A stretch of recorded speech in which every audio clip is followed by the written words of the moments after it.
The employees at France's gas refineries are also on strike today against the government's pension reforms. And to talk more about the economic impact of that, I'm joined here in the studio by France 24's Environment Editor Shirli Sitbon. Shirli, energy is at the heart of the union's strategy to derail the government's plan to sort of increase the retirement age. So how many facilities are they currently blocking?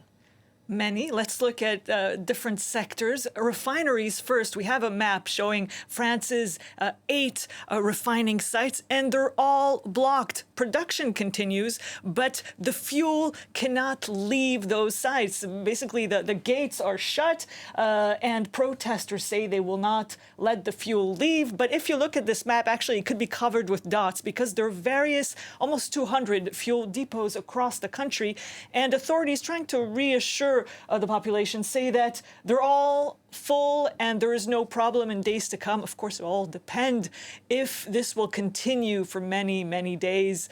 We've seen this before, even a few months ago. Let's look at also, liquefied natural gas, because France has 4 ports, 4 terminals, and this in Dunkerque is the only one that is functioning today. 3 others are blocked. This is actually a new one.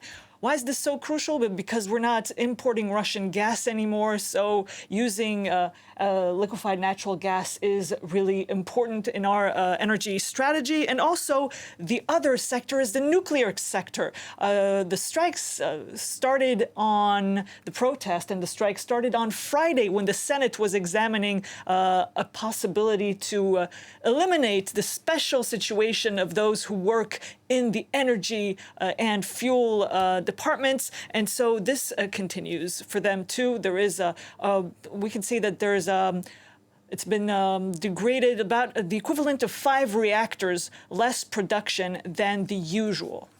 And what is the potential impact of this action? Well, it depends how long this will last. A few days ago, many mocked the spokesperson of the French government, Olivier Véran, because he said that today's protests and strikes will have a devastating effect on climate change, on droughts, on the economy, everything that is happening in France. And actually, since then, he had to recant and go back and say he has exaggerated. But yes, if this will go on for a while, well, then there will be a problem, shortages.